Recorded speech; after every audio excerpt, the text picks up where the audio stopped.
बिस्मिल्लाहिर्रहमानिर्रहीम अस्सलाम वालेकुम माय डियर फैमिली। उम्मीद करता हूँ आप बिल्कुल खैर वाफियत से होंगे अल्हम्दुलिल्लाह। बाबू साबू इंटरचेंज के हवाले से आज के व्लॉग में हम बात करेंगे। देखते हैं कि काम की सिचुएशन क्या है। ड्रोन व्यू आपके साथ शेयर करूँगा और लेटेस्ट अपडेट्स क्या हैं, वो तमाम द डिटेल्स आज के इसी व्लॉग के अंदर। आगे बढ़ने से पहले छोटी सी रिक्वेस्ट है, अगर आपने अपना ये चैनल मलिक स्टार रिजवी अभी तक सब्सक्राइब नहीं किया तो बराए करम चैनल को सब्सक्राइब कर लीजिए और बेल आइकन को लास्ट में ऑन कर लीजिएगा। तो बाबू साबू इंटरचेंज प्रोजेक्ट है क्या, थोड़ा सा डिफाइन कर दूं, फिर ड्रोन शॉट्स आपके साथ शेयर कर पाऊँगा। जी बिल्कुल, M2 इस्लामाबाद। आपने लाहौर से इस्लामाबाद की तरफ जाना है, M2 से जाना है तो आपको बाबू साबू इंटरचेंज से जाना पड़ेगा। बाबू साबू इंटरचेंज, इसको रीबिल्ड करने की ज़रूरत क्यों पेश आई? 4 लेन्स थी लाहौर से इस्लामाबाद को जाने के लिए इंटरचेंज की, और 4 लेन्स थी लाहौर में इंट्री के लिए। इनके 4 एग्जिट एंड 4 एंट्रेंस पे थी। अब चूंकि यहाँ पे रश बहुत होता था, इस रश को कंट्रोल करने के लिए यहाँ पे 2 लेन्स का मज़ीद इजाफा किया जा रहा है। काफ़ी हद तक काम हो भी चुका है। तो अब आप देखेंगे इंशाल्लाह ताला यहाँ पे इस प्रोजेक्ट के कंप्लीट हो जाने के बाद काफ़ी सारी ट्रैफिक की प्रॉब्लम्स को रिजॉल्व कर लिया जाएगा। और जो टोल प्लाज़ा है, उस टोल प्लाज़े को भी पीछे लेके आया जा रहा है। तो वो तमाम सारे डिटेल्स आपने मेरे साथ इंजॉय करनी है, तो बढ़िए आगे। बाबू साहब इंटरचेंज लाहौर प्रोजेक्ट, सामने आपको बिल्डिंग नज़र आ रही है। जो नई बिल्डिंग बनाई गई है ये है बाबू साबू टोल प्लाज़ा। वो थोड़ा आगे करके जो टोल प्लाज़ा है इसको बिल्कुल ख़त्म कर दिया जाएगा और यहाँ पे इस प्लाज़े को शिफ्ट कर दिया जाएगा। जब आपने इस्लामाबाद जाना है, इस्लामाबाद से आना है, तो भी यहाँ से आपको टोल टैक्स वगैरह पे करना पड़ेगा। तो ये बहुत ही खूबसूरत सामने पार्क भी बनाया हुआ है। नीचे जो रोड इस तरफ जा रही है लेफ़्ट साइड को, ये ठोकर न्याज बेग की तरफ मोटरवे जा रही है। मैं आपके साथ इस खूबसूरत पार्क का व्यू भी शेयर कर दूं और इसकी ज़रूरत क्यों पेश आई है।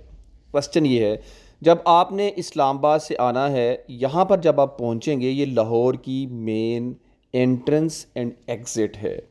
जब आप इस पॉइंट पर आते थे तो बहुत ज़्यादा रश मिलता था आपको, काफ़ी लंबी लंबी लाइंस लगी होती थी टोल टैक्स के पे करने के लिए।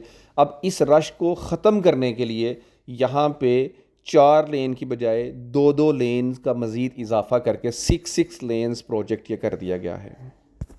यानी कि जब आपने इस्लामाबाद से लाहौर आना है तो यहाँ से आपने एग्ज़िट करना है तो आपको आगे 4 लेन्स की बजाय 6 लेन्स मिलेंगी। 2 नई लेन्स का इजाफा किया जा रहा है। जब आपने M2 पे आना है, इनके लाहौर से इस्लामाबाद की तरफ जाना है, तो यहाँ पे इस मुकाम पे आपको पहले 4 लेन्स थी, अब 2 नई लेन्स मज़ीद बिछा रहे हैं। 6 लेन्स टोटल जाने के लिए, 6 लेन्स आने के लिए बन जाएंगी।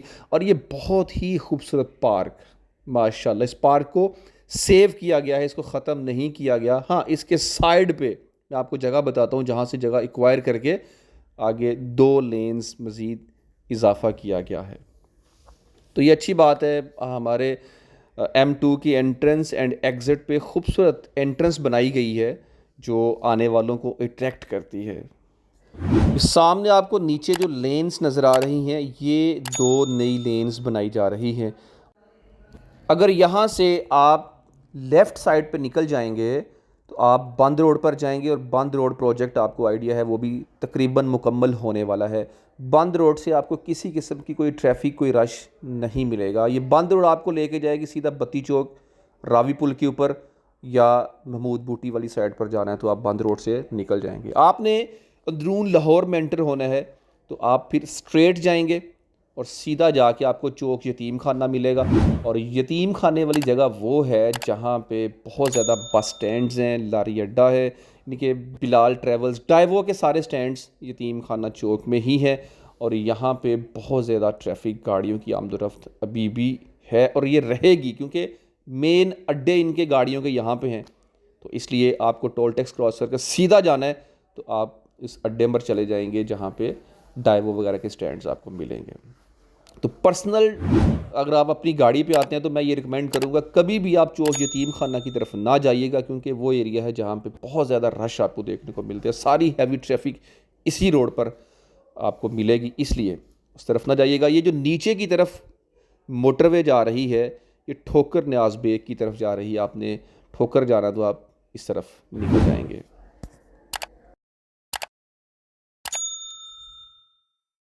नया टोल प्लाज़ा बना दिया गया है लेकिन अभी ऑपरेशनल नहीं किया गया क्योंकि यहाँ मशीनरी वगैरह भी सेट करनी है।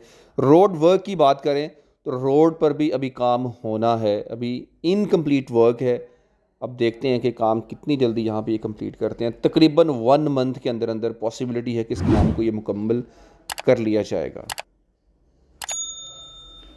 आप देख रहे हैं अभी ये सारा मैप आपके सामने है।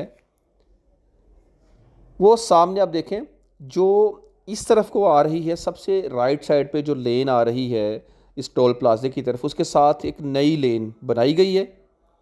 ये मुकम्मल एंड तक नहीं है, यानी कि ऐसा नहीं है कि इस्लामाबाद तक ये 6 लेन ही जाएगा, नहीं, टोल प्लाजा क्रॉस करके आगे जाके फिर इसने 4 लेन्स ही होना है। आप सामने आप देख सकते हैं ना, नई लेन एक बनाई गई है, अभी ये मुकम्मल नहीं हुई, इस पे काम शाम अभी चल रहा है। तो उम्मीद है कि जैसे मैंने अभी कहा कि विद इन अ मंथ इस काम को मुकम्मल कर लिया जाएगा और इसको ऑपरेशनल कर दिया जाएगा। अभी टोल प्लाजे से पीछे पीछे बहुत ज़्यादा ट्रैफिक यहाँ पे स्टक हो जाती थी, लंबी लंबी लाइंस लगी होती थी, जिस वजह से ये डिसीजन लिया गया कि इस प्रोजेक्ट को बनाया जाए ताकि लेन्स में इजाफा हो और यहाँ ट्रैफिक के प्रॉब्लम्स ना हो। लेकिन मैं यहाँ पे रिकमेंड ये करूँगा कि टोल प्लाज़ा आपने जो बनाया है यहाँ पे भी कोशिश करें कि एम टैग की फैसिलिटी भी दें, बल्कि होगी, डेफिनेटली होगी। एम टैग को यकीनी बनाएं, आपकी गाड़ी में टैग्स लगें, आप गुजर जाएंगे आसानी से, बल्कि होना ये चाहिए इतना सिस्टम डिजिटलाइज कर दें कि आपको ये टोल प्लाजास बनाने की ज़रूरत ही ना पड़े। हर गाड़ी पे एम टैग लगाओ, तो जब भी गुजरें, जैसे आप दुबई में, मैं दुबई में था, जब हम गुजरते थे तो क्या होता था, कहीं भी नहीं रुकते थे, ऑटोमेटिकली चिप लगी होती थी, ऑटोमेटिकली उसमें से डिडक्शन हो जाती थी। तो सिस्टम कितना स्ट्रॉन्ग होना चाहिए। ये टोल प्लाजास का निज़ाम मेरी नज़र में तो बिल्कुल फ्लॉप है, नहीं होना चाहिए। अपने आप को डिजिटलाइज करें, अपने आप को अपग्रेड करें, तो पब्लिक को भी चाहिए कि भाई इन रूल्स को फॉलो करें। वैसे कानून अगर चाहे, रियासत अगर चाहे तो सब कुछ फॉलो करवा सकती है, लेकिन रियासत अगर चाहे तो। हमने देखा दूसरे कंट्रीज़ में बड़े बड़े सेट हो जाते हैं, बड़े बड़े बिगड़े हुए यहाँ के उधर जाके तीर की तरह सेट हो जाते हैं, क्योंकि वहाँ पर रियासत, वहाँ पे कानून मौजूद है, इम्प्लीमेंटेशंस होती हैं। इसलिए यहाँ भी टोल टैक्स को ख़त्म करके, टोल प्लाजास को ख़त्म करके एक डिजिटलाइज सिस्टम, ऑनलाइन सिस्टम को लाना चाहिए। माय डियर फैमिली, कैसा लगा ये व्लॉग? यकीनन आपको पसंद आया होगा। आप जानते हैं कि एक्सीडेंट हुआ है मेरा, जिस वजह से मैं तो अब बाहर नहीं जा सकता, वरना मैं खुद जाके रिकॉर्ड करके आपके साथ तमाम डिटेल्स शेयर करूं। लेकिन घर बैठ के ही कोशिश कर रहा हूं कि आपके साथ कांटेक्ट में रहूं, आपके साथ चीज़ें शेयर करता ही रहूं। तो जितना हो सकता है, जैसा पॉसिबल है, आपके साथ डिटेल्स शेयर कर रहा हूँ मैं। बस आप साथ ना छोड़िएगा। इंशाल्लाह ताला वक्त जल्द आएगा कि जब मैं मैदान अमल में फिज़िकली, प्रैक्टिकली मैदान अमल में इंशाल्लाह हूँगा, जो खुद जाके जैसे पहले व्लॉग कर रहा था वैसे ही शेयर किया करूँगा मैं। और आज के इस व्लॉग के बारे में जो भी आपके कंसर्न्स हैं, जो भी आपकी क्वीरीज़ हैं, जो कमेंट्स हैं, कमेंट बॉक्स में लाजमी शेयर कीजिए। मैं इंशाल्लाह कोशिश करूँगा उस पर आपके साथ तफसीली गुफ्तगू करूँ। अब अपने दोस्त, अपने होस्ट, अपने भाई बेटे मोहम्मद सजाद को दीजिए इजाज़त। अल्लाह रसूल के बान सल्लल्लाहु अलैहि वसल्लम।